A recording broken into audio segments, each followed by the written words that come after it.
پچھلے 10 ماہ کے اندر خوفناک خبریں جو ہیں وہ سامنے آئی ہیں، اور ایک جو آج کل تازہ چل رہی ہے، ایک تو یہ جو اسلام آباد ہائی کورٹ کے ججز نے جو اپنی داستان بیان کی، وہ میں سمجھتا ہوں کہ ہولناک داستان ہے کہ کس طرح بیڈ روموں میں کیمرے، کس طرح ان کے گھروں میں کیمرے، کس طرح ان کے رشتہ داروں کو الیکٹرک شاکس لگائے گئے. یہ سب تو اپنی جگہ ٹھیک، لیکن ایک خبر یہ آئی کہ بشرا بی بی کو زہر دیا گیا مبینہ طور پہ، اور ان کی زبان جل گئی، ان کی طبیعت اس وقت شدید ناساز ہے. اور یہ کوئی ایسی انہونی بات نہیں ہے. اسی ملک کے اندر ارشد شریف کو اسی دور کے اندر ارشد شریف کا قتل بھی ہوا. اسی ملک کے اندر عمران خان کے جسم کو گولیوں سے چھلی کیا گیا. اسی ملک کے اندر ہمارے 34 کارکنوں کو شہید کیا گیا 9 مئی والے دن.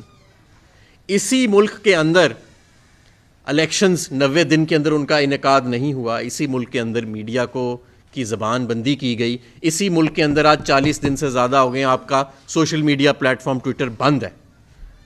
تو یہ کوئی انہونی بات نہیں ہوگی اگر بشرا بی بی کو بھی زہر دینے کی جو خبر ہے وہ سچ ثابت ہوتی ہے، اور یہ سچ ہی ہوگی خبر، کیونکہ ظاہر ہے کہ انہوں نے بڑی ذمہ داری سے بات کی ہے. ہمارے کارکن، ہمارے لیڈر جیل میں ہیں، عمران خان صاحب جیل میں ہیں. 10 ماہ گزر چکے ہیں، کوئی ایک کیس ان پہ ثابت ہو نہیں سکا.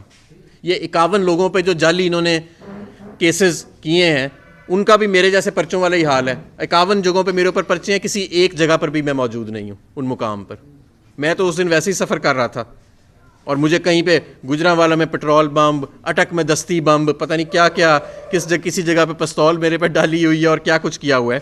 تو یہ جو ایک مذاق بنایا جا رہا ہے کرمنل جسٹس سسٹم کا، پوری عدلیہ کو اس کے خلاف کھڑا ہونا پڑے گا، ورنہ اس ملک پہ فسطائیت کے تاریک بادل چھا جائیں گے.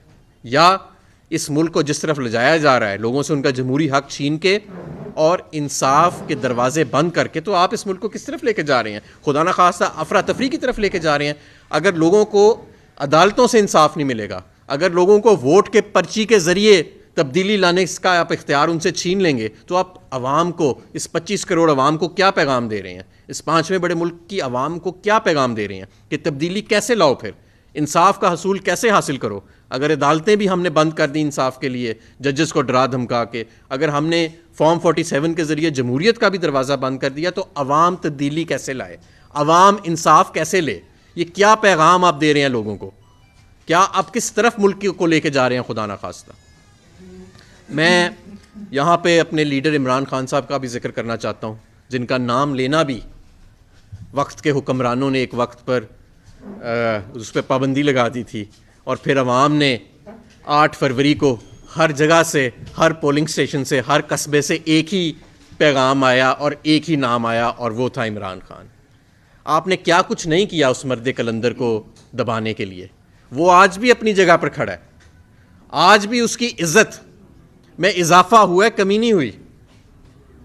آج یہ سب بونے رہ گئے ہیں، باقی جو آپ کے نمونے آپ نے اکٹھے کیے ہوئے ہیں، کسی کو وزیر اعلیٰ، کسی کو وزیر داخلہ، کسی نمونے کو صدر بنا دیا، کسی کو، یہ سب بونے ہیں اس مرد کلندر کے آگے. یہ الیکشن ہی نہیں، اگلی 2 دہائیاں میں دعوے سے کہتا ہوں، پاکستان تحریک انصاف، عمران خان اور اس کے ورثاء کا دور ہوگا، اس کے سیاسی ورثاء کا.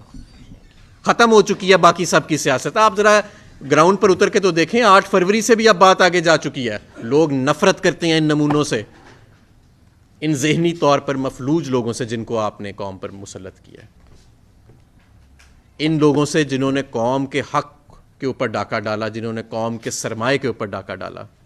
عوام ان چہروں سے، اس نظام سے نفرت کرتی ہے. ایک لاوا پک رہا ہے نیچے، ابھی بھی ہوش کے ناخن لیں. بار بار آپ کو ہم یہ کہہ رہے ہیں کہ یہ ڈنڈے کے سر پہ 5ویں بڑی قوم کو، آپ اس کی تاریخ دیکھ لیں برِ صغیر کی اٹھا کے، کوئی نہیں آج تک کامیاب ہو سکا. بڑے بڑے جابر ملٹری حکمران آئے، ان کو بھی منہ چھپا کے واپس جانا پڑا، اور آپ نے تو خیر نیا ریکارڈ ہی قائم کر لیا بدنامی کا. میں یہاں پر آخر میں کچھ بات معیشت کی بھی کرنا چاہتا ہوں کہ عام آدمی پر اس دوران کیا گزر رہی ہے. 28% آپ کی مہنگائی کی شرح جاری ہے، جو کسی جنگ اور وبا کے وقت سے بھی زیادہ تھی.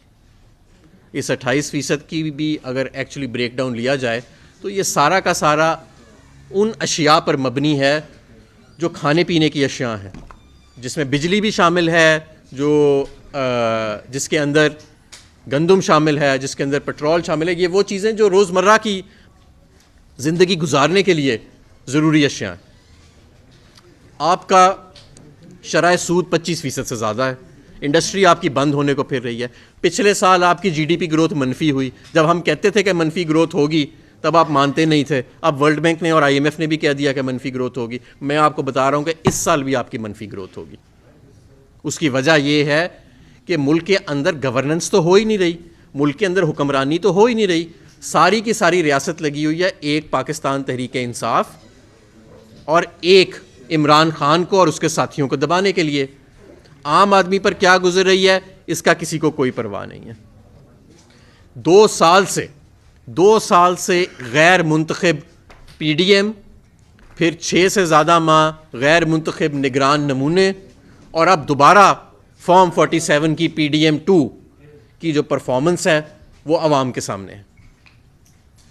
سوائے اپنے پیسے بنانے کے، سوائے اپنے کیس معاف کرانے کے، سوائے مرسیڈیز گاڑیوں کے ٹائر عوام کے پیسوں سے لینے کے، سوائے ٹک ٹاک، جو پاکستان کا سب سے بڑا صوبہ ہے وہ ٹک ٹاک کی سہیلیوں کے حوالے کر دیا. جو صدارت کا منصب ہے، سپریم کمانڈر ہے پاکستان کا، جو وہاں پہ ایک شخص بیٹھا ہے جو بیمار بھی ہے، اللہ انہیں صحت عطا کرے، اور جو ان کا ماضی گزرا ہے کرپشن کے اندر، وہ اب سب کے سامنے. تو 10% سے 20% اب سنا ہو گیا کام. وہ صدارت کے منصب پر بیٹھے ہیں. وزیر اعظم کے منصب پر وہ بیٹھے ہیں جن کو قوم نے، جن کی پرفارمنس کے اوپر قوم نے یہ مینڈیٹ دیا کہ جناب نواز شریف صاحب لاہور میں اپنی سیٹ بھی ہار گئے. 892 ووٹوں سے ہماری مریم نواز صاحبہ اپنی سیٹ ہار گئیں. شہباز شریف صاحب اپنی سیٹ ہار گئے. تمام ان کے وزراء، خواجہ آصف، احسن اقبال، خرم دستگیر، یہ سب فارم 45 کے مطابق اپنی سیٹیں ہارے ہوئے ہیں اور لمبی لیڈوں سے ہارے ہوئے ہیں. اسی وزیر اعظم کو جس کی پرفارمنس کی بنیاد پر یہ عوام نے عدم اعتماد کیا، آپ نے ان کو وزیر اعظم کے منصب پر بٹھا دیا. اور جن کی کرپشن کی داستان پوری دنیا جانتی ہے ان کو آپ نے صدارت کے منصب پر بٹھا دیا. جو خاتون جس نے زندگی میں کبھی کوئی کام نہیں کیا سوائے تانے دینے کے، گالیاں دینے کے، ان کو اور ان کی ٹک ٹاک کی ٹیم کو آپ نے پنجاب کا سب سے بڑا صوبہ ان کے حوالے کر دیا. یہ آپ کا ویژن ہے اور یہ آپ کی معیشت ہے. 28%، 2 سال عمران خان کے 2 سال کے جانے کے بعد بھی 28% پاکستان کی تاریخ کی سب سے زیادہ مہنگائی کی شرح. اور ابھی کہہ رہے ہیں کہ مزید بڑھنی ہے، ابھی کہہ رہے ہیں مزید بڑھنی ہے. اور آپ کے اپنے فوکل پرسنز اکانومی کے، جو آپ کے اسپوکس پرسنز ہیں، آپ کی حکومت کے قائدین ہیں، محمد زبیر کیا فرما رہے ہیں؟ وہ کہہ رہے ہیں کہ جتنا عمران خان زر مبادلہ کا ریزرو چھوڑ کے گیا تھا 2 سال کے بعد بھی اتنے پہ ہم نہیں پہنچ سکے. وہ فرماتے ہیں کہ یہ سارا بیانیہ جھوٹا تھا کہ ملک ڈیفالٹ ہونے والا ہے جب عمران خان کو نکالا گیا. انہوں نے بتایا کہ ایسی کوئی بات نہیں ہے. دور تک، میں ان کے الفاظ دہرا رہا ہوں، انہوں نے کہا دور تک ڈیفالٹ کا کوئی چانس نہیں تھا. رانا ثناء اللہ تڑیاں لگاتا تھا نا، عوام نے، آپ نے دیکھ لیا اس کے حلقے میں فیصل آباد میں اس کا کیا حشر کیا. آج وہ فیصل آباد میں شکل دکھانے کے قابل نہیں رہا. راجہ ریاض کو آپ نے تیار کیا تھا اور اس جیسے لوٹوں کو کدھر ہیں آج؟ وہ کہاں نظر آ رہے ہیں آپ کو کہیں پہ؟ وہ ایک اون چودھری کو آپ نے جتایا، 90,000 کی لیڈ سے وہ ہارا ہوا ہے. کس منہ سے جا کے بیٹھتا ہے وہ اسمبلی کے اندر شرمندہ؟ اس کی کبھی آپ نے شکل دیکھی ہے؟ شرمندہ شکل اس کی. نواز شریف اپنے علاقے سے الیکشن ہار گیا، جہانگیر ترین کی سیاست ختم ہو گئی، پرویز خٹک کی نوشیرہ میں ضمانت ضبط ہو گئی. کیا یہ پیغام کم ہے؟ کیا یہ پیغام کم ہے کہ 17 پارٹی 17 سیٹیں جیتنے والے کو آپ کو اپنا منہ کالا کرا کے، اس 17 سیٹ جیتنے والی جماعت کو آپ کو راتوں رات فارم 45 پوری دنیا کے سامنے منہ کالا کرا کے، فارم 47 اس کے چینج کرا کے، پھر بھی آپ اس کو میجورٹی میں نہیں لا سکے. آج بھی اس کے وہ صرف اور صرف اس وقت جو پوری حکومت کھڑی ہے نا، یہ جو لاڈلا لیگ کی، یہ صرف ایک چیز پر کھڑی ہے، بغض عمران پر. اس کا واحد سہارا بغض عمران ہے. جس دن بغض عمران نکل جاتا ہے یا کوئی شخص قانون، آئین اور جمہور کی حفاظت کرنے کا سوچ اس میں آ جاتی ہے، تو یہ سارے ان سب چھوٹے چھوٹے بونوں کی سیاست جو ہے وہ ختم ہو جاتی ہے.